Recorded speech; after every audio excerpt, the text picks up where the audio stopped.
శ్రీ గురుభ్యో నమః. హరి ఓం. దంతాంచలేన ధరణీతలమున్నమయ్య పాతాళకేళిషు ధృతాది వరాకలీలం ఉల్లాఘనోత్ఫణఫణాధర గీయమాన క్రీడావదానమిభరాజ ముఖం నమామ. అమరీ కవరీ భార భ్రమరీ ముఖరీకృతం దూరీకరోతు దురితం గౌరీ చరణ పంకజం ఇందీవరదళశ్యామం ఇందిరానందకందళం వందారుజన మందారం వందేహం యదునందనం. వాగర్ధావివ సంపృక్తౌ వాగర్ధ ప్రతిపత్తయే జగతః పితరౌ వందే పార్వతీ పరమేశ్వరౌ. ఆపదామపహర్తారం దాతారం సర్వసంపదాం లోకాభిరామం శ్రీరామం భూయో భూయో నమామ్యహం. బుద్ధిర్బలం యశోధైర్యం నిర్భయత్వమరోగత అజాడ్యం వాక్పటుత్వం చ హనుమస్మరణాద్ భవేత్. శ్రీ గురుభ్యో నమః. హరి ఓం. శ్రీ హనుమంతుడు అక్కడ ఉన్నటువంటి ఆ రావణ అంతఃపురంలో ఆయన యొక్క ప్రత్యేక శయన మందిరంలో రావణాసురుడు శయనించి ఉండగా ఆయన చుట్టూ స్త్రీలందరూ వివిధ భంగిమల్లో వివిధ దశల్లో వాళ్ళు శయనించి ఉండగా కొంచెం దూరంలో ఒక మహాసౌందర్యవతి గౌరీం కనకవర్ణాభాం అన్నాడు వాల్మీకి మహర్షి. ఆవిడని చూసి, ఎవరావిడ? మండోదరి. ఎవరికి ఇవ్వవలసిన గౌరవం వాళ్ళకి ఇవ్వాలి. రావణాసురుడికి కూడా గౌరవం ఇచ్చాడు, ఇస్తున్నాడు. రావణాసురుడి పట్టణాన్ని వర్ణించటంలో మంచిని మంచిగా చెప్తున్నాడు, మరి అక్కడ మంచి కాని దానిని అలాగే చెప్తున్నాడు. మనం అలాగే గ్రహిస్తున్నాం. మనం ఒక విషయం గుర్తుపెట్టుకోవాలి, మనం ఉన్నది ద్వైతంలో. మనం కోరుకుంటున్నది ఈ ద్వైతం పోయి ద్వైత బుద్ధి పోవాలి అని, అంతే. అదే మనం కోరుకోవాల్సింది. అదే ఏ ద్వైతంలో మనం ఉంటున్నామో, ఏ ద్వైతంలో జన్మించామో, ఇప్పుడు కాదు ఎన్ని జన్మలు. ఇక్కడ ఒక వివాదం ఉంది, తల ఎత్తుతుంది. దానికి అది పట్టించుకోవాల్సిన అవసరం లేదు. ఆ జన్మలన్నీ మనవే. మరి ఇట్లా వందల వేల లక్షల కోట్ల జన్మలు ద్వైతంలోనే జరుగుతున్నాయి. ఇప్పుడు దానికి జవాబు వచ్చింది. ఈ ద్వైత దృష్టి పోవాలి. మీరు ఇప్పుడు చెప్పిన మాటకి అభ్యంతరం చెప్తామండి. కోట్ల మంది జన్మిస్తుంటే మీరు ఒక్కళ్ళు వచ్చి కాదంటారు. ఇది పోవాలంటే ఎలా పోతుంది? ఎలా పోతుందో కాదు, మాకు కావాల్సింది పోదు, పోవలసిన అవసరం లేదు. కోట్ల మంది ఇందులో పుట్టి పెరుగుతున్నారు కాబట్టి ఇదే మంచిది, ఇదే కోరుకోదగింది అనే అభిప్రాయం గట్టిగా ఉన్నది. దాన్నే వేదం అంటే వేదాంతం తన చివరి భాగంలో ఏమన్నది అంటే అజ్ఞానము అన్నది. ఒక్క మాటలో అజ్ఞానం. ఇలా ఎవరు కోరుకోవటం లేదు. కోరుకుంటున్నట్టు కనిపించినా అది వాళ్ళ యొక్క సహజమైన స్థిరమైన చిత్తవృత్తి కాదు. ఉంటున్నటువంటి ద్వైతాన్ని మనం పోగొట్టుకోవాలి అని చూస్తున్నాం, ఆలోచిస్తున్నాం. అదే ప్రయత్నం నిరంతరం చేస్తున్నాం. ద్వైతం పోగొట్టుకోవటమే మనకు కావాల్సింది. ద్వైతం పోగొట్టుకుంటే ఏమవుతుంది? ఏది మిగులుతుందో అది అద్వైతం ఒకటే మిగులుతుంది. అది మనం గ్రహించవలసిన విషయం. ఇక్కడ శ్రీ హనుమంతుల వారికి ఎప్పుడూ ద్వైత బుద్ధి లేదు ఆయనకి. ఆయన అది మహానుభావుడు. అక్కడ ఒక విషయం గట్టిగా చెప్పుకోవాలి. హనుమంతుడు ఒక వ్యవస్థ, నారదుడు ఒక వ్యవస్థ. ఈ రెండు ఇప్పుడు హనుమంతుడు దైవాంశ సంభూతుడు, దైవ స్వరూపుడు. నారదుడు అంతే, దేవర్షి. కానీ వీళ్ళిద్దరికీ కూడా నిత్యం ప్రజలతో సంబంధాలు ఉన్నాయి. ప్రజల కోసం, ప్రజల అభ్యున్నతి కోసం వాళ్ళు కృషి చేశారు. అదేమి అభ్యున్నతి? వాళ్ళ యొక్క మానసికమైన వాళ్ళు చేరుకోవలసిన లక్ష్యాన్ని వాళ్ళు చేరుకోవటానికి తమ వంతు చేయూతను తమని అడిగితే ఇచ్చారు వాళ్ళు. నారదుడు ఎవరికి ఆ వ్యవస్థ ఎవరికి ఉపయోగపడుతుంది? హనుమద్ వ్యవస్థ ఎవరికి ఉపయోగపడుతుంది? ఎవరైతే తీవ్రమైనటువంటి మానసిక సంక్షోభానికి గురి అయి ఏమిటి ఈ సృష్టి, ఈ భగవంతుడు ఉన్నాడని కొందరు, లేడని కొందరు, ఇది అసలు ఈ వాదం ఏమిటి, ఈ సృష్టికి మూలం ఏమిటి, ఇంత మహాసృష్టి ఎలా జరిగింది? ఒక ఆయన అడిగాడు. ఇంత పెద్ద భూమండలం, దీని ఎన్నో వేల కిలోమీటర్లు వ్యాసం ఉందంటున్నారు, ఇంత మాస్ ఉందంటున్నారు, ఇదంతా ఎక్కడి నుంచి తెచ్చాడా నిర్మించిన ఆయన? దీన్ని ఎలాగ ఇప్పుడు ఒక కొండ చేయాలి అంటే ఆ కొండ చేసేటటువంటి వ్యక్తి ఎంత తాపత్రయపడతాడో. ఆయన చేతులతో కాళ్ళతో పని చేస్తాడు, ఇంకా పనిముట్లను తీసుకుంటాడు, ఇంకా అన్నింటికంటే ముందు ముఖ్యంగా రా మెటీరియల్ అంటారు, ముడి సరుకు, అది తెచ్చుకుంటాడు. ఇన్ని చేస్తేనే కానీ కొండ అవ్వదు కదా. ఈ భూమికి ముడి సరుకు ఎక్కడి నుంచి వచ్చింది అని ఒక ప్రశ్న అడిగితే ఏం చెప్తాను దానికి జవాబు? అసలు ఆ ప్రశ్నే అవివేకపూరితమైన ప్రశ్న. దీనికి ఏ సైన్సు జవాబు చెప్పలేదు ఇంతవరకు. సంతృప్తికరమైన జవాబు చెప్పలేదు. వేదాంతం చెప్పింది, వేదం చెప్పింది. ఏం చెప్పింది అంటే, 2 భాగాలతో కూడిన ఒకే భాగం, ఒకే తత్వం, జ్ఞానతత్వం, శక్తి తత్వం, 2 కలిపి ఒకటే. చాలాసార్లు చెప్పుకున్నాం. దాన్నే సచ్చిత్ స్వరూపం అంటారు. సచ్చిత్ అని 2 మాటలు వినిపిస్తున్నాయి కాబట్టి వద్దులే ఆత్మ అన్నారు. ఆత్మ అంటే ఒకటే మాట వినపడుతుందిగా, అప్పుడు కానీ మనకు దాని మీద బుద్ధి కుదరదు. సచ్చిత్ అనగానే మళ్ళీ చీలిపోతుంది. ఆత్మ అన్నారు. ఉన్నది ఒకటే ఆత్మ. ఇంకా అన్నప్పుడు ఇంకా దానికి విశేషణాలు ముందు వెనక ఏం పెట్టుకోక్కర్లా. ఆ ఆత్మే ఆత్మావా ఇదమేక ఏవ అగ్ర ఆసీత్. అసలు మొట్టమొదట్లో ఆత్మే ఉన్నది అని ఉపనిషత్తు చెప్పింది. వెంటనే ప్రశ్న వచ్చింది, ఇప్పుడు లేదా? ఇప్పుడు ఆత్మే, అప్పుడు ఆత్మే. మరి ఇప్పుడు ఈ ప్రపంచం కూడా ఉందిగా, ఆత్మ వేరు ప్రపంచం వేరా? కాదు, ఆ ఆత్మే ఈ ప్రపంచం. ఆత్మే ప్రపంచంగా మారినట్లు కనపడుతోంది. వివర్తం, ఆత్మే ఇలా కనపడుతోంది. నువ్వు చూడు, పరకాయించు చూడు, నిజ దృష్టితో చూడు, నిజం తెలుసుకోవాలని చూడు, ఇదే ఆత్మగా కనిపిస్తుంది. ఈ ప్రపంచమే ఆత్మగా కనిపిస్తుంది. అయితే ఈ వేదాంతం ఎప్పుడు కూడా ఉన్న విషయాన్ని ఇది అబద్ధం, మిథ్య అని ఎప్పుడూ చెప్పదు. మరి ఇదంతా ఎలా నిర్మాణమైంది? ఆ పరమాత్మే ఇలా మారాడు. ఆయన దానికి చెప్పాడు.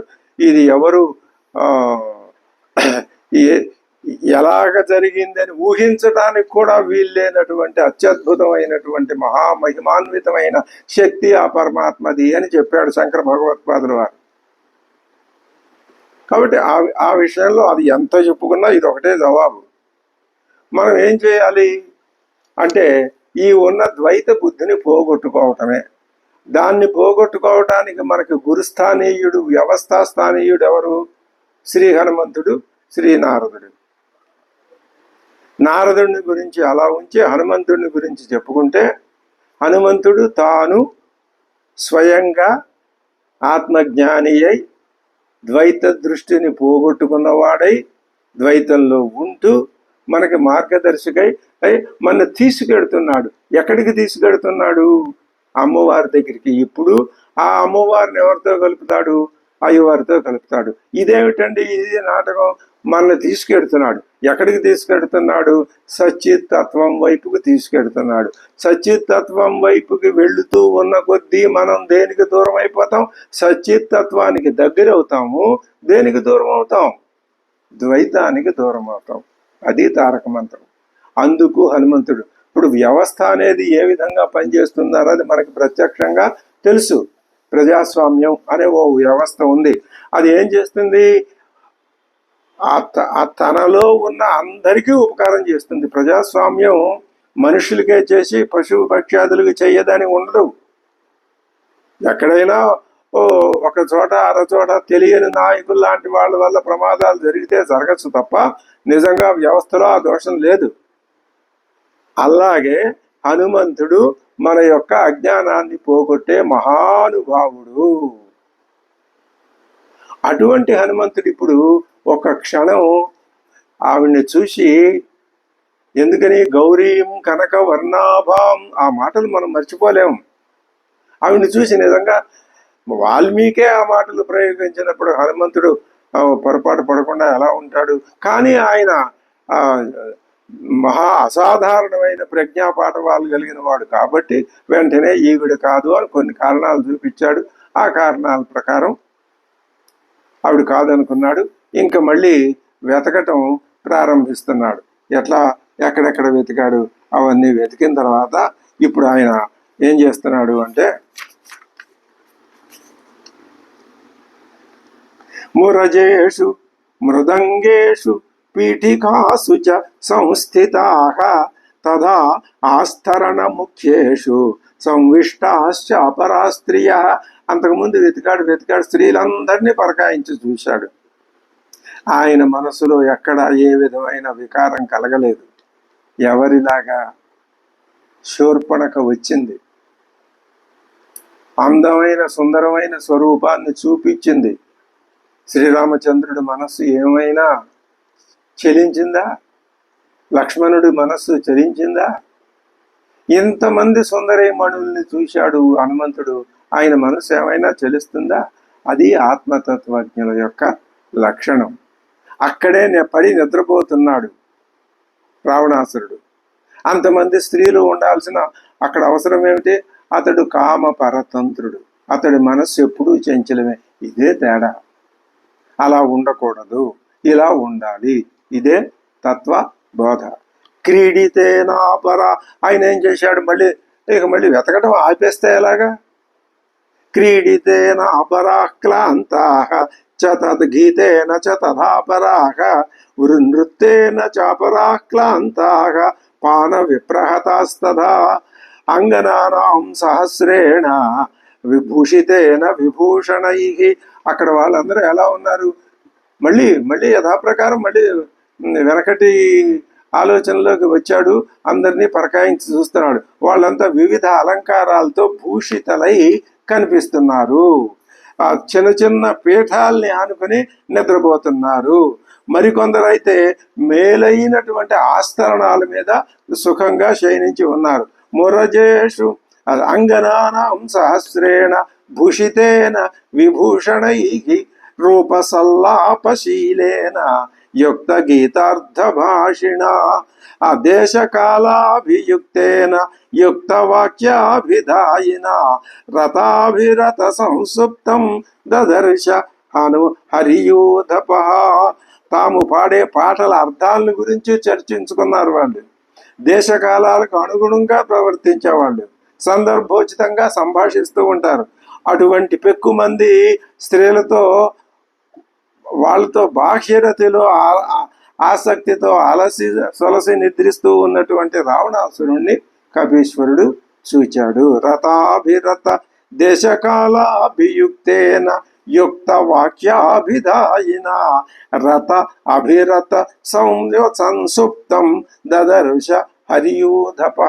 ఇది ఆ రావణాసురుడి యొక్క యోగ్యతా పత్రం. ఈ దాంపత్య జీవితం, ఈ రతి క్రీడ అనేది కేవలం వేదం ఏం చెప్పింది? ప్రజాతంతుం మావ్యవచ్ఛేత్సీహి, సంతానాన్ని కనాలి, అంతవరకే అది. కానీ ఈయన ఏం చేశాడు? నీ జీవితం అంతా ఇదే దృష్టితో ఉన్నాడు. అది మోక్షాన్ని పొందటానికి, ఇంకా పతనానికే దారితీస్తుంది తప్ప కాదు అని స్పష్టంగా వేద ధర్మం చెప్తోంది. అన్యత్రాపి పరస్త్రీణాం రూప సంలాపశాలినాం. మరో చోట రూప సౌభాగ్యాలను గురించి సల్లాపాలు గావిచ్చేవాళ్ళు కొందరు. సహస్రం యువతీనాంతు ప్రసుప్తం సదదర్శ. ఆ స్త్రీలలో అగ్రశ్రేణికి చెందినటువంటి వాళ్ళైన పెక్కుమంది యువతులు నిద్రిస్తున్నారు అక్కడ. సల్లాపాలు పూర్తి చేసి వాళ్ళను చూశాడు. ఒక విశాలమైన గోశాల, అందు ఉత్తమ జాతి ఆవుల మధ్య ఒక ఆంబోతులాగా మహాబాహువైన రావణాసురుడు ఆ తరుణి సమూహం మధ్యలో. అదే చెప్తున్నాడు, తాసాం మధ్యే మహాబాహు శిశుభే రాక్షసేశ్వర గోష్ఠే మహతి ముఖ్యానాం గవాం మధ్యే యథా వృష. అరణ్యంలో ఆడు ఏనుగులచే పరివృతమైనటువంటి ఒక మదపుటేనుగు ఉంటుంది. అలాగే ఈ రాక్షసరాజు రావణాసురుడు లావణ్యవతులైన స్త్రీల చేత పరివేష్టింపబడి వాళ్ళు నిద్రపోతూ ఉండగా ఈయన నిద్రపోతున్నాడు. సరాక్షసేంద్ర శిశువే తావి పరివృత స్వయం కరేణు విర్యధారణ్యే పరికీర్ణో మహాద్విప. ఆ రావణాసురుడి శయన మందిరం ఎలా ఉంది? వివిధ భోగ్య వస్తువులతో కూడిన పానభూమిని తలపిస్తూ ఉన్నది. సర్వకామైరుపేతాం, అన్ని కోరికలు తీర్చుకునే విధానాలు అక్కడ ఉన్నాయి. ఆ వాటికి కావలసినటువంటి పద్ధతులు. పానభూమిం మహాత్మన దదర్శ హరిశార్దూల తస్య రక్ష పతేర్గృహే మృగాణాం మహిషాణాంచ వరాగాణాంచ భాగశః తత్ర న్యస్తాని మాంసాని పానభూమౌ దదర్శసః. అక్కడ మదిరతో పాటు ఈ రకరకాల జంతువుల యొక్క మాంసాలతో వండినటువంటి మధురమైన భక్ష్య పదార్థాలు అక్కడ పెట్టబడి ఉన్నాయి. రౌక్మేషు చ విశాలేషు భాజనేషు అర్ధభక్షితాన్ దదర్శ హరిశార్దూలో మయూరాన్ కుకుటాన్ తథా. నెమళ్ళు, కోళ్ళు వీటి యొక్క మాంసాలు. వరాహ వార్ద్రాణ సకాన్ దధి సౌవర్చలాయుతాన్, పెరుగుతో రుచికం అనే లవణంతో దధి సౌవర్చల దాని పేరు రుచికం, అది లవణం. ఆ పెరుగుతో లవణంతో కలిసి వండినటువంటి ఏమిటి వరాహములు, వార్ద్రాణసకములు, అడవి పందులు, తర్వాత ఇంకా ఖడ్గమృగాలు, ముళ్ళ పందులు, లేళ్లు, నెమళ్ళు, శల్యాన్ మృగమయూరాంశ హనుమాన్ అన్వవైక్షత. ఇంకా బాగా వండబడిన కొక్కెర పక్షులు. ఎన్ని రకాల మాంసాలు వర్ణిస్తున్నాడో చూడండి. ఈ మాంస భక్షణ అన్నది అది ఒక నిత్య రాక్షస స్వభావం ఉన్నప్పుడు అది ఈ మాంస భక్షణం వల్ల మరింత పెంపొందుతుంది. ఆ మాంసభక్షణం చేస్తారు. రాఘవుడు కూడా మాంసభక్షణం చేశాడు. ఆయన లేళ్లను చంపాడు, వాటితో దేవకార్యాలు చేశాడు. అది ఎలాగ ధర్మ దృష్టితో ఉండాలి. ఇది ఇక్కడ ఎలా ఉంది? కామ దృష్టితో కనపడుతున్నది. చకోరాలు, మహిషాలు, మత్స్యాలు, తర్వాత మేకలు మొదలగు వాటి మాంసఖండాలతో వండబడిన మాంసాన్ని కొద్ది కొద్దిగా తిని వదిలేశారు. వివిధాలైన పచ్చళ్ళు, పానీయాలు, భోజ్య వస్తువులు, పులుపు, ఉప్పు మొదలైన రుచులతో కూడిన షడ్రసోపేతాలైనటువంటి తినుబండారాలు అన్నీ అక్కడ ఉన్నాయి. అలా అటు ఇటు చల్లా చెదరగా పడి ఉన్నటువంటి అమూల్య ఆహార పదార్థాలు, ఆ అమూల్య హారాలు, ఆ అందెలు, కేయూరాలు, వివిధాలైనటువంటి ఫలరసాలతో నిండిన పానపాత్రలు అక్కడ చల్లా చెదరగా అక్కడక్కడ బాగుగా అమర్చబడిన శయనాసనాలు ఉన్నాయి. శయనాసనాలు, మంచాలు, అలంకారార్థం వెదజల్లబడిన పువ్వులు అక్కడ పడున్నాయి. అలాగే అక్కడ శోభావహమై ఆ పానభూమి అగ్ని లేకుండానే వివిధ జ్వాలలతో వెలుగొందుతోందా అన్నట్లు ఉన్నది. ఏమిటా జ్వాలలు? ఆ మదిర పానం అనే కోరిక అనే అగ్ని యొక్క జ్వాలలు. ఘుమఘుమలాడుతట్లు బాగా పలు రీతులతో వండబడినవి మాంసాలు అక్కడ ఉన్నాయి. పానశాల యందు నేర్పుగా అమరించారు మాంసాలు, రుచికరాలైన సహజమైన మద్యాలు, శర్కరలు, తేనెలు, పూదేనెలు, ఫలాలతో సిద్ధపరచబడి నానా విధమైన చక్కటి వాసనలతో నిండినటువంటి వాసనలని వెదజల్లే పదార్థాలు ఇవన్నీ అక్కడ మారుతి చూశాడు. అదే చెప్తున్నాడు, శర్కర ఆసవ మాధ్వీక పుష్పాసవ ఫలాసవాహ. అద్భుతమైన సమాస నిర్మాణ చాతుర్యం. ఇదే ప్రసన్నమైన శైలి. శర్కరాసవ మాధ్వీక పుష్పాసవ ఫలాసవాహ. రామాయణం అదే పనిగా కొంతకాలం బాగా కవిత్వం మీద అభిమానం ఉన్నటువంటి కవిత్వం చెప్పాలి, సంస్కృతంలో కానీ తెలుగులో కానీ పద్యరచన శ్లోకరచన చెయ్యాలి అనేటటువంటి ఆ సంస్కారం లోపల ఉద్బుద్ధం అయితే రామాయణం చదవటమే కాదు, కొన్ని శ్లోకాల్ని ఈ మొత్తం ఈ 24,000 శ్లోకాల్లో ఒక 500-600 శ్లోకాల్ని కనుక ఎవరైనా కంఠస్థం చేసి వాటిని హృద్గతం చేసుకుంటే ఇంకా అవి లోపల ఆగవు. అలాంటి ఛాయలతో కవిత్వం పుట్టుకొస్తుంది పైకి. అది వాల్మీకి యొక్క ప్రేరణ. ఈ కాళిదాసాది మహాకవులంతా అదే విధంగా వాల్మీకిని ఆరాధించిన వాళ్ళే కదా. శర్కరాసవ మాద్వీక పుష్పాసవ ఫలాసవాగ వాసచూర్ణైశ్చ వివిధైః దృష్టాః తైస్తైః పృథక్ పృథక్ సంతతా శుభే భూమి మాల్యైశ్చ బహు సంతతైః. అనేక రకాలైన పూల మాలలు, బంగారు పాత్రలు, స్ఫటిక పాత్రలు అక్కడ అన్నీ ఉన్నాయి. అక్కడ ఆ పానభూమి వీటన్నింటితో శోభాభిమానంగా ఉంది. సంతత శుశుభే భూమి మాల్యైశ్చ బహు సంస్థితైః హిరణ్మయైశ్చ వివిధైః భాజనైః స్ఫటికైరపి జాంబూనదమయైశ్చాన్యైః కరకైరభిసంవృత. ఇంకా బంగారంతో నిర్మితమైన కొమ్ము చెంబులు, అవే కరక అంటే కొమ్ము చెంబులు. ఆ భూమి ఎంతో శోభిస్తోంది.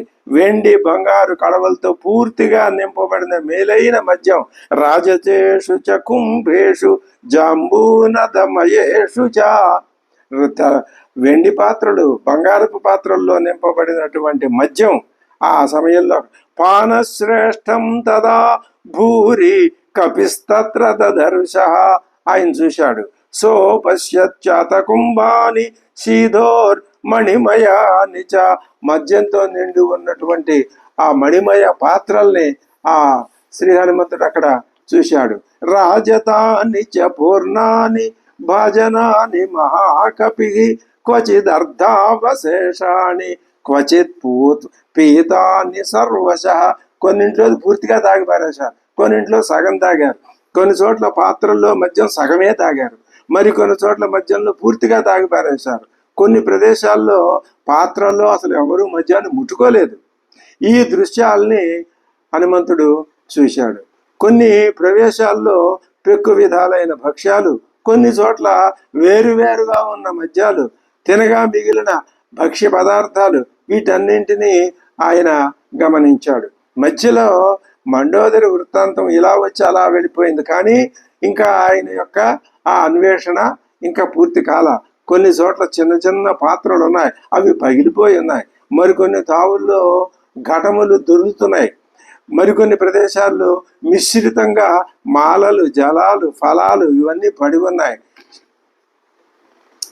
క్వచిత్ ప్రభిన్నైః కరకైః క్వచిదాలోలితైర్ఘటైః క్వచిత్ సంపృక్తమాల్యాని జలాని చ ఫలాని చ. ఒకచోట స్త్రీలు తల్పాలు అనేక ఆకారాలు కలిగి అవి ఎలా ఉన్నాయి, స్వచ్ఛమైన తల్పాల మీద వాళ్ళు. ఇదంతా ఒక 5గురో 6గురో 10 మందితో అయ్యే పని, 10 మంది పట్టే ప్రదేశం కాదు అది. ఇంత అంతా అని చెప్పడానికి వీల్లేనిది, అంత వైశాల్యం కలిగినటువంటి భవనం అది.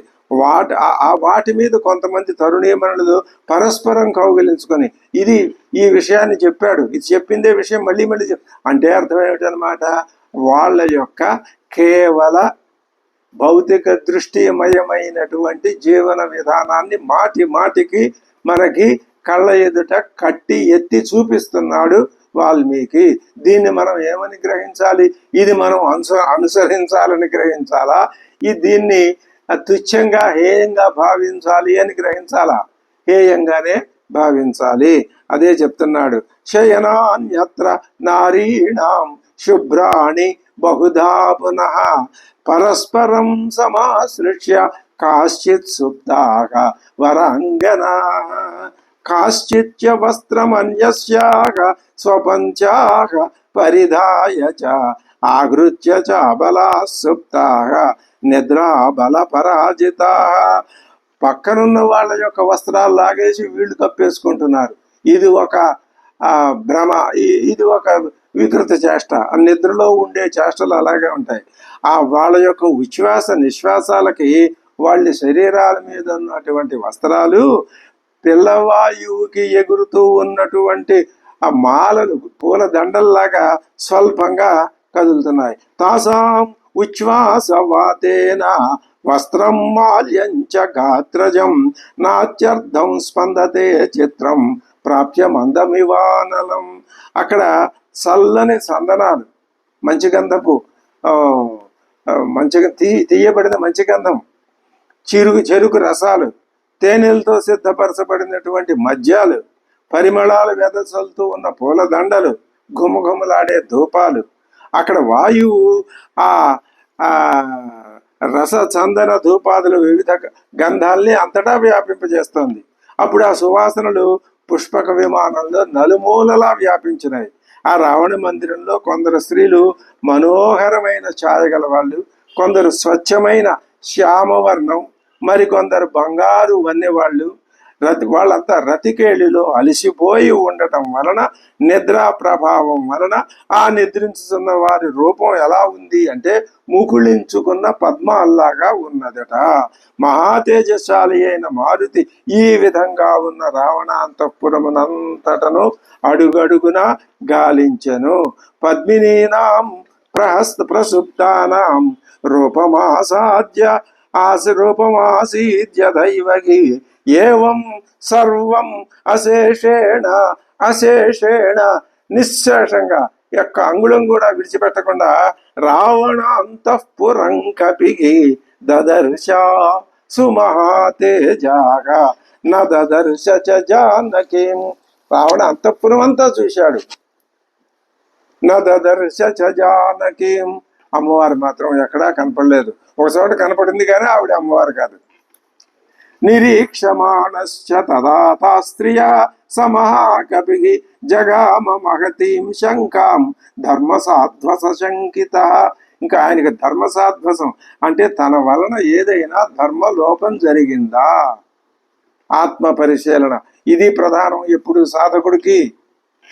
ఏం అద్భుతమైన విషయం. మనం ఇప్పుడు ఎందుకు హనుమంతుల వారికి మనం సాష్టాంగ దండ ప్రణామాలు చేయాలి? ఎందుకని? నేను ఎంత చేస్తున్నానే దీన్నే మనం అన్వయించుకుంటే, నేను ఇంత సాధన చేస్తున్నానే, మనం ఆ స్థితిలో లేము. మనల్ని మనం పెద్దగా ఊహించుకోవటం, అసలు మరీ తక్కువగా ఊహించుకోవటం కూడా పనికిరాదు. సాధనా మార్గంలో ఉన్నతమైన స్థితిలో ఉన్న వాళ్ళకు కూడా, ఉదాహరణకు విశ్వామిత్రుడు మధ్య మధ్యలో పడిపోతున్నాడు. వాళ్ళు ఏమని ప్రశ్నించుకోవాలి? నాకు ఇంకా ద్వైత బుద్ధి పోవట్లేదే, ఇక్కడ నాకు ఆత్మజ్ఞానం కలగటం లేదే అనే మాట ఉపయోగించను. ఆత్మజ్ఞానం కలిగేదేమిటి? ఉన్నది ఆత్మజ్ఞానం నీలో ఉంది, అది నీకు తెలియదు. మరి ఎలా తెలుస్తుందండి? మీరు ఇంత బాధపడుతూ చెప్తున్నారు, ఎలా తెలుస్తుంది? ద్వైత బుద్ధి పోగొట్టుకో. ఇది ఎలా పోగొట్టుకోవాలండి? అదే, దానికి ఎవరు ఏం లేరు, నువ్వు పోగొట్టుకోవాల్సిందే. హనుమంతుడి పాదాలను ఆశ్రయించు. ఇదే ఆయన చెప్పిన చిన్న పాఠం. ఏమని? ఆయనలో ఆత్మ పరిశీలన ప్రారంభమైంది. ఏమంటున్నాడు? నా వల్ల ధర్మలోపం జరిగిందా అని. నిరీక్షమాణశ్చ తదా స్త్రియ సమాగపి జగామ మహతీం శంకాం. గొప్ప శంక, అనుమానం వచ్చింది. ధర్మ సాధ్వస శంకిత, ధర్మలోప భయం. అది ఏమిటి ఆయనకి అంత బలం? ఆ ధర్మలోప శంక కలగటానికి నేను ఎక్కడో నా ఆలోచనల్లో, నా పవిత్ర దృక్పథంలో, నా దృఢ నిర్ణయంలో ఎక్కడో లోపం నాకు తెలియకుండానే ఒక ధర్మలోపం జరిగింది కాబట్టే అమ్మవారు కనపడటం లేదు. ఈ కథ మాత్రంగాను అన్వయిస్తుంది, మనకి ఆధ్యాత్మిక స్థాయిలో కూడా అన్వయిస్తుంది. నీకు ద్వైత బుద్ధి ఎందుకు పోవటం లేదు? నువ్వే ఆలోచించుకో. అది అక్కడ హనుమంతుని యొక్క ఉపదేశం. ఆయన ఆచరించి చూపిస్తున్నటువంటి ఉపదేశం. ఇది చెప్పుకోవాలి. ఇది రమణీయం రామాయణ మార్గం అని మనం పెట్టుకున్న శీర్షికకి అనుగుణంగానే మనం రామాయణాన్ని పరిశీలించుకుంటూ ముందుకి వెడుతున్నాము. ఇందులో మనకి పరమ గురువు శ్రీ హనుమంతుల వారే. అది ఇప్పుడు ఆయన ధర్మ సాధ్వస శంకిత పరదారావరోధస్య ప్రసుప్తస్య నిరీక్షణం ఇదం ఖలు మహాత్యర్థం మమాత్యర్థం ధర్మలోపం కరిష్యతి. ఆయన అనుమానం రావటం ఏమిటి? జవాబు వెంటనే, మరుక్షణం, ఆ క్షణంలోనే నేను చేసిన ధర్మలోపం ఏమిటో చెప్పమంటారా? ఇప్పుడు చూడండి, రావణాసురుడు చేసే ధర్మలోపం ఎలాంటిదో, ధర్మ నాశం ఎలాంటిదో, హనుమంతుడికి కలిగిన స్వల్ప ధర్మలోప భయం ఎలాంటిదో రెండింటికి భేదం స్పష్టంగా కనిపిస్తోంది కదా. రావణాసురుడు ఆచరించేదంతా సంపూర్ణంగా 100కి 1000% కామ ఆచరణ. ఇప్పుడు ఈయన ఏమంటున్నాడు? శ్రీ హనుమంతుడు ఏమంటున్నాడు? పరదారావరోధస్య, అంతఃపురంలో ఉన్నారే పాపం వీళ్ళు, ఈ విధంగా గాఢ నిద్రలో ఉన్నారే, వీళ్ళంతా పరకాంతలే, వీళ్ళని నేను చూశాను కదా. ఇది దోషం. ఇది నాలో కలిగిన ధర్మలోపం. ఇదే ఈ క్షణం ఈ రావణ అంతఃపురంలో ప్రవేశించేదాకా నాలో ధర్మలోప భయం కలగలేదు. నేను నిర్భయంగా ముందుకు వెడుతున్నాను. ఇది చూశాను, అందువలనే నాకు ధర్మలోప భయం కలిగిందా అన్న అనుమానం కలుగుతోంది. దీనివలన నా బ్రహ్మచర్య ధర్మనిష్ట దెబ్బతింటుందా? పరదారావరోధస్య ప్రసుప్తస్య నిరీక్షణం ఇదం ఖలు మమాత్యర్థం ధర్మలోపం మమ ఇదం. ఈ దర్శనం, ఈ అంతఃపుర స్త్రీలని ఇలా నగ్నంగా ఇలా చూడటం నాకు ధర్మలోపాన్ని కలిగిస్తుందా అని అనుమానం వచ్చింది ఆయనకి. పరసతుల విషయంలో నాకెన్నడూ విషయ వాసన దృష్టి లేదు మహానుభావ ఆంజనేయ. ఇందుకే కదయ్యా నిన్ను లోకం నిత్యము ఆరాధిస్తున్నది. ఏమంటున్నాడు ఆయన? పరసతుల విషయంలో నాకు ఏనాడు విషయ వాసన దృష్టే లేదు. పైగా పరదారల్ని పరిగ్రహించిన ఈ దుష్టరావణుడు కూడా ఇప్పుడు నా కంటపడ్డాడు. ఇది ఒక పాపం. పాపాత్ములు చూసినా పాపం అంటుకుంటుందేమో. నహిమే పరదారాణం దృష్టిర్ విషయవర్తిని, నా దృష్టి పరదార విషయవర్తిని కాదు. అయంచాత్రమయా దృష్ట పరదార పరిగ్రహ, పరదార పరిగ్రహం చేసిన తుచ్చుడు దుర్మార్గుడు ఈ రావణాసురుడు. అసలు నాకు ఆ వాసనే లేదు, ఆ దృష్టే లేదు. ఇది హనుమత్ తత్వం, హనుమద్ వైభవం. హనుమంతుడిని చూసి, హనుమంతుడిని ఆరాధించి ప్రపంచం, మానవ జాతి నేర్చుకోవలసినటువంటి గుణపాఠం. ఇందుకే కదా మనం హనుమంతుడికి ఎన్ని జన్మలకైనా రుణపడి ఉంటాం. నహిమే పరదారాణం దృష్టిర్ విషయవర్తిని అయంచాత్ర మయా దృష్ట పరదార పరిగ్రహ తస్య ప్రాదురభూచ్యంత పునరన్యా మనస్విన. అటువంటి ఆయనకి ఒక ప్రాదురభూత్ పునరన్యా చింత, ఆ మారుతి యొక్క మనస్సులో కర్తవ్య నిర్ణయానికి సంబంధించినటువంటి ఆ కర్తవ్య నిర్ణయాన్ని బాగా ముందుకు తీసుకెళ్ళగలిగిన ఒకనొక ఆలోచన తళుక్కును మెరిచిందట. ఏమిటది? తస్య ప్రాదురభూచ్యంత పునరన్య తస్య మనస్విన. ఆ మహానుభావుడికి ఎందుకని మనస్విన అంటున్నాడు? ఆయన మనోబలం అలాంటిది. అది ఆ మనోబలం కలిగటం వల్లనే వెంటనే ఒక ఆలోచన ఆయనకి వచ్చింది.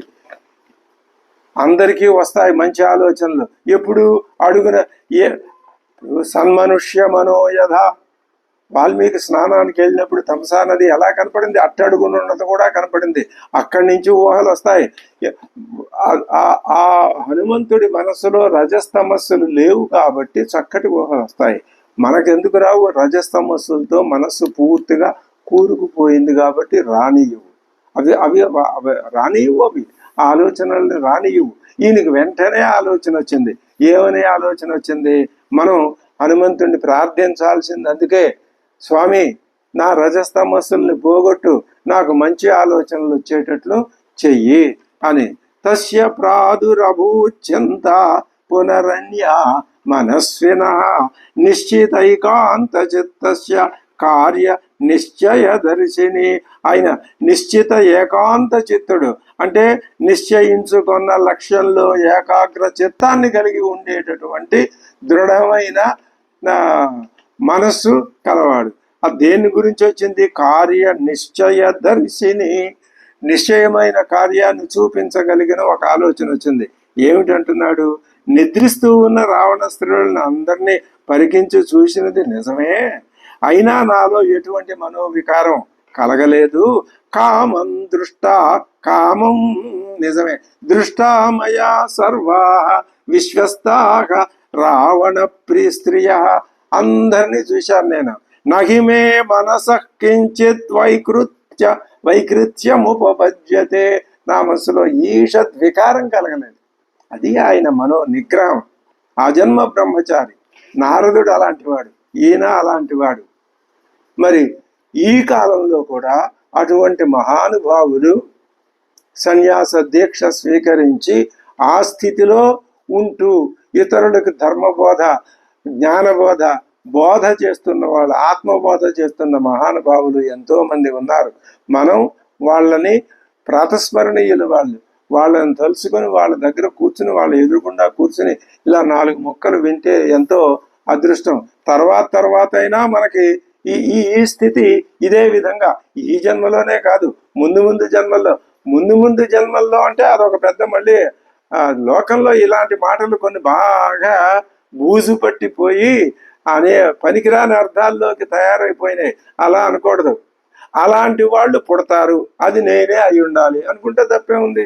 ఈ నేననే మాట ఇక్కడే పోతుంది, ఈ శరీరంతో పోతుంది. అంటే యస్తు సర్వాణి భూతాన్యాత్మైవ ఆత్మన్యేవ అనుపశ్యతి. అన్నింటినీ నీలో చూసుకున్నప్పుడు నువ్వేమిటి, నేనేమిటయ్యా? ఆ దృష్టి వస్తే కర్తవ్యం అక్కడ అప్పుడు ఆ విధంగా తెలుస్తుంది. అది ఇప్పుడు ఒకళ్ళు చెప్తే చెప్పగలిగేది కాదు, చెప్తే తెలిసేది కూడా కాదు. అదే చెప్తున్నాడు ఆయన. కామం దృష్టా మయా సర్వాః విశ్వస్తాః రావణ స్త్రియ నహిమే మనసః కించిత్ వైకృత్యముపపద్యతే మనోగిహేతు సర్వేషాం. ఏమి సూక్తి! సర్వేషాం మనహాహి హేతు. ఎక్కడ? ఇంద్రియాణం ప్రవర్తనే. ఇది హనుమంతుడు లోకానికి చేసే గురు బోధ, హిత బోధ, సద్బోధ. ఏమంటున్నాడు? మనస్సే కారణం. దేనికి? ఈ ఇంద్రియాలన్నింటినీ వాటి యొక్క విషయాల్లో ప్రవర్తింపచేయటానికైనా మనస్సే కారణం. శుభాశుభాస్వస్థాసు, శుభావస్థలో కానీ అశుభావస్థలో కానీ, శుభ విషయాల్లో కానీ అశుభ విషయాల్లో కానీ సమస్తమైన ఇంద్రియముల తీరుతెన్నులకి మనస్సే కారణం. అంటే శుభమైన విషయాల మీద, అంటే ఆత్మ సంబంధమైన విషయాల మీద ప్రవర్తింపజేసేది మనస్సే. అనాత్మ సంబంధమైనటువంటి పాతాళ లోకంలో, పాతాళం అనే మాట ఎక్కడుంది? పాతాళం, స్వర్గం అనేది ఎక్కడుంది? ఇది అసలు ఈ సృష్టి అంతా ఆభాస అని పరమాత్మ ఓ పక్క నుంచి నన్ను చూడండి అయ్యా, ఆ సృష్టిని కాదని ఆయన చెప్తుంటే ఇదే నిజమని పట్టుకుని వేలాడితే ఎవరేం చేయగలరు? అంతకంటే దురదృష్టం ఒకటి ఉండదు. అందుకని దీనికి మనస్సే కారణం. కానీ నా మనస్సు ఇటువంటి పరిస్థితుల్లో కూడా ఎటువంటి వికారాలకి లోను కాలేదు. నాలో సన్మార్గం నిశ్చలంగా ఉన్నది. మనోహి హేతు సర్వేషాం ఇంద్రియాణం ప్రవర్తనే శుభాశుభాస్వస్థాసు తచ్చమే సువ్యవస్థితం. ఎంత ఆత్మధైర్యంతో చెప్తున్నాడు హనుమంతుడు. నా మనస్సు నేను చెప్పినట్టే వింటుంది. ఇది శుభప్రదమైన ఆత్మ సంబంధమైన జ్ఞాన సంబంధమైన విషయాల్లోకే వెడుతుంది, మిగతా విషయాల్లోకి వెళ్ళదు. అసలు అది ఎప్పుడూ ఆత్మారామ స్థితిలోనే ఉంటుంది. ఇంకా రామాయణ కథాపరంగా చెప్పాలి అంటే నా మనస్సులో ఎప్పుడూ రాముడే ఉంటాడు. నా మనస్సు ఆత్మజ్ఞానంతో నిండి ఉంటుంది. పై స్థాయిలో చెప్పుకుంటే నాణ్యత్ర హి మయా శక్య వైదేహి పరిమార్గితం. అదే చెప్తున్నాడు, కార్య నిశ్చయ దర్శిని అన్నాడుగా ఇందాక. ఇంకా ఇలాంటి పిచ్చి పిచ్చి వెతుకుళ్ళ వల్ల ప్రయోజనం లేదు. స్త్రియోగి స్త్రీషు దృశ్యంతే సదా సంపరిమార్గణే. వైదేహిని మళ్ళీ ఎక్కడ వెతకమంటారు? స్త్రీల సమూహం ఉన్న చోటనే స్త్రీని వెతకాలి కదా అని ఆయనకి అనుమానం. ఒక ప్రాణిని ఆ జాతి ప్రాణుల మధ్యలోనే వెతకాలి. ఒక లేడీని వెతకాలి అంటే, లేడీ పిల్లని ఆ లేళ్ళు ఉన్న చోటే వెతకాలి, కానీ పుల్లు ఉన్న చోట, సింహాలు ఉన్న చోట లేడిని వెతికితే ఎలా తెలుస్తుంది? తెలియదు.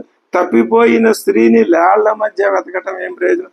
యస్య సత్వస్య యా యోనిహి తస్యాం తత్పరిమార్యతే. ఏ జంతువుకి ఎక్కడ పుట్టుతుందో అక్కడే వెతకాలి దాన్ని. నశక్య ప్రమదా నష్ట మృగీషు పరిమార్గితం. అమ్మవారిని జంతువుల మధ్యలో ఎలా వెతుకుతామండి? తదిదం మార్గితం తావత్ శుద్ధేన మనసామయ. ఇంతవరకు నేను వెతికాను, శుద్ధమైన మనస్సుతోటే వెతికాను తప్ప నాలో ఏ దోషము లేదు. రావణ అంతఃపురం సర్వం దృశ్యతే నచ జానకి. రావణ అంతఃపురం అంతా నేను పరిమార్గణం చేశాను, వెతికేశాను. నచ జానకి, అమ్మవారు ఎక్కడ కనపడలేదు. దేవ గంధర్వ కన్యాశ్చ నాగకన్యాశ్చ వీర్యవాను అవేక్షమాణో హనుమాన్ నైవా పశ్యత జానకీం. దేవ స్త్రీలు, గంధర్వ స్త్రీలు, కన్యలు, నాగకన్యలు అందరూ ఉన్నారు అక్కడ.